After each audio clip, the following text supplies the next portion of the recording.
This is the Arteza 24-piece metallic watercolor half pan set. Let's open it up and see what's inside. I'm very excited for this set. And it's going to come in a tin. So there, it's got a nice metallic tin. On the bottom it has a ring for you to hold it like this in your hand. And then here we go, let's open it. And there they are. I see that there's also a water brush in here, so that's great for painting on the go. And then this is a black and a regular watercolor surface. And here are all the numbers for the paints. If you want to know what the paint colors are, also on the back of the box right here, it shows you all of the metallic colors. So you have the number and the name. Let's open these up and give them a swatch.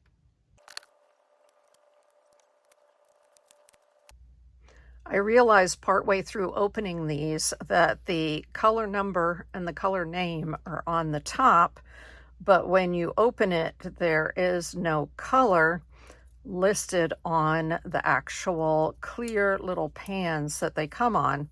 So what I decided to do is take a Sharpie and write on the pan what the numbers are. So this one is A714 Lilac.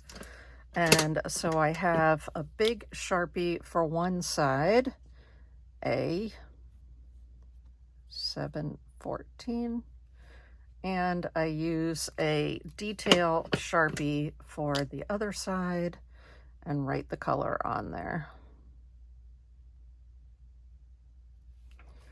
Before I pop it in. There we go. So let me do the other side and then let's do the swatching. Now that all the covers are off, I'm going to just take a plain spray bottle and I'm going to spray all these paints down so they can begin to get moistened. And then while they're getting moistened, I'm going to take the water brush that came with the set.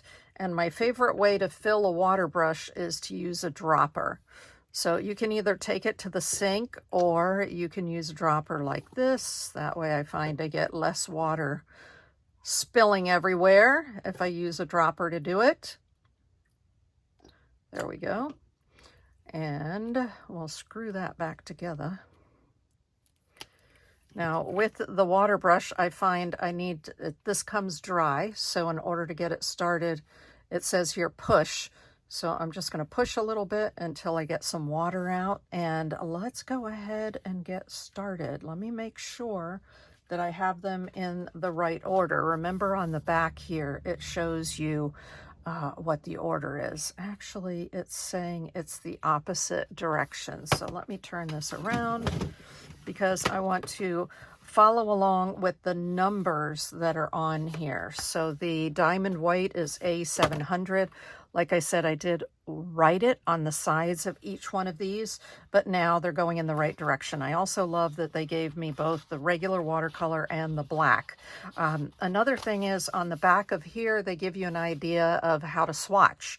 But in this case, I'm going to just put the basic color on. Now also, if you decided that you wanted to change the order, they gave you a blank set here so that if you do change the order, you can go ahead and put the new numbers in here. So let's get started.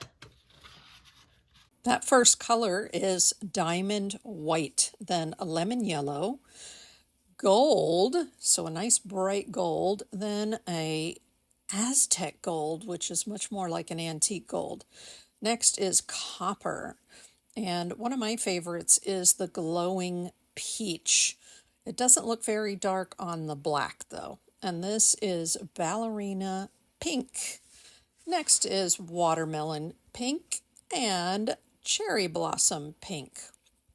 Then we have iridescent pink, which shows up better on the black, orchid purple, and lilac. That finishes the top row.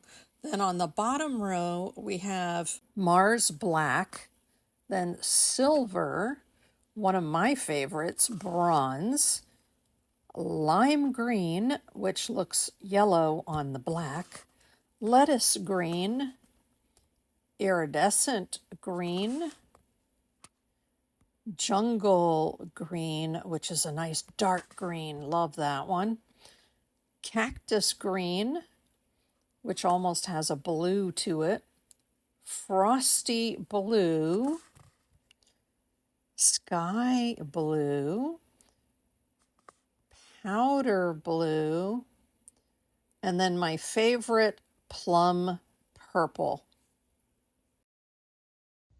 It really does make a huge difference here whether you're putting the colors on that white background or you're putting them on the black background. Let me bring this up so you can see what they look like on the black.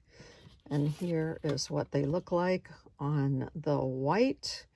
And I'm just going to do a quick little painting for you so you can see how gorgeous these look in a flower painting.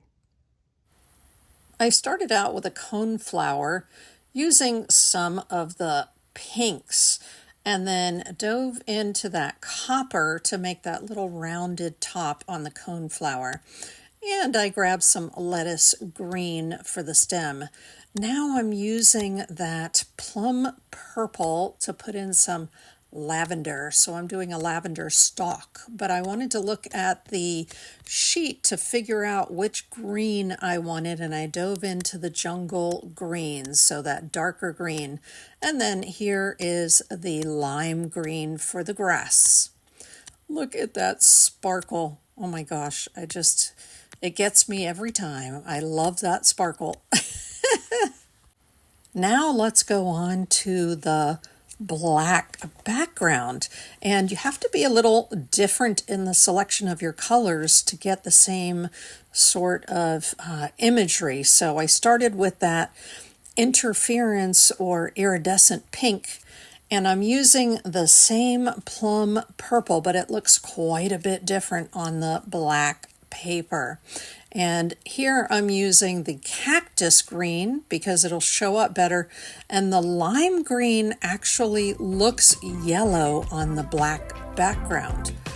Here you go again, now that they're fully dry, and you can see the beautiful shimmer that you get from these paints. Here I added a couple of little white daisies as well, and I just love the finish. Thanks for watching, and I hope you'll subscribe.